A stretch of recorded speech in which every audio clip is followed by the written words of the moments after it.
Hey gamers, if you like puzzly path games and you want to check out Adventurous, let's take a look at how this game plays.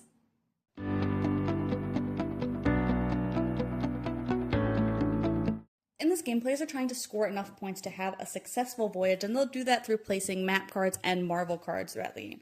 On a player's turn, they can either explore, which is putting out new map cards, or discover, which is putting out a marvel, if they can play over the required cost of those marvel cards. At the beginning of the game, players will also decide whether they want to play with the journey abilities or not, which will have restrictions for how things can be placed based on the marvel cards that are active. If you are going to explore, you'll draw one card at a time. You can either draw from the top of the deck or the bottom of the deck each time. So after I draw that top card, maybe I'll also choose to draw this top card. And then you must play where you cover the previous waypoint. So I would have to cover this one here with one of my cards. And then I could play where I'm just covering the waypoint, or I could also choose to cover other parts of the card, as long as I keep a continuous line and don't cover a card completely. But I'm going to go ahead and play that card like that.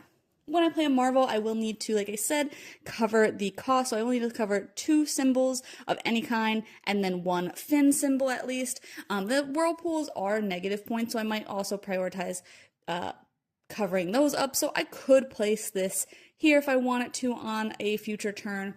And that way I have access to more of the marvel cards. I can see more of them.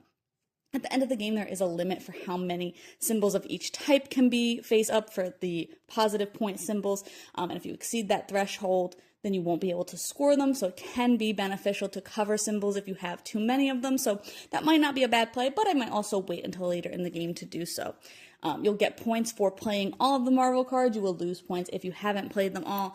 You'll get points for how long your line is, not including the waypoints, but for each other segment. Again, you'll score points as long as you haven't exceeded the threshold on those other symbols there. And then you will compare your score to a chart that is in the rulebook to see if you've had a successful journey or not. Overall, I really like this style of like little puzzly card game with just a few cards, this little like wallet size thing. For myself, I think that I like it best as a solo game. I like to just be able to view all the information, puzzle out my best moves with whatever I have available to me each turn, whether that's looking at the marvels or looking at the path cards. But it's fine as a co-op game. I just think that it can lend itself to a little bit of alpha playing. You know, when somebody draws their path cards, you might have somebody who just tells them what their best move is.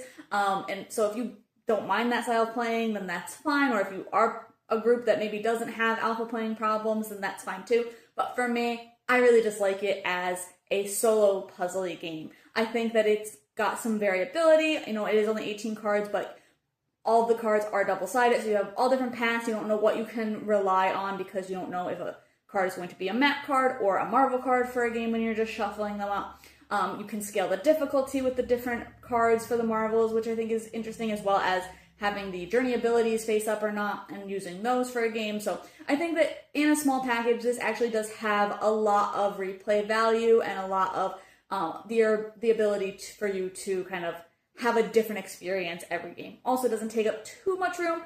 Kind of depends on how you make your map and how you build out, so you might need a little bit more room sometimes than others, but overall I think it's something that's really fun. You can take with you almost anywhere, and if you are somebody who likes solo games, I definitely recommend it. Co-op games might be a little bit more hit and miss, at least in my opinion, but you can check my full thoughts on the blog today to decide if this one's for you.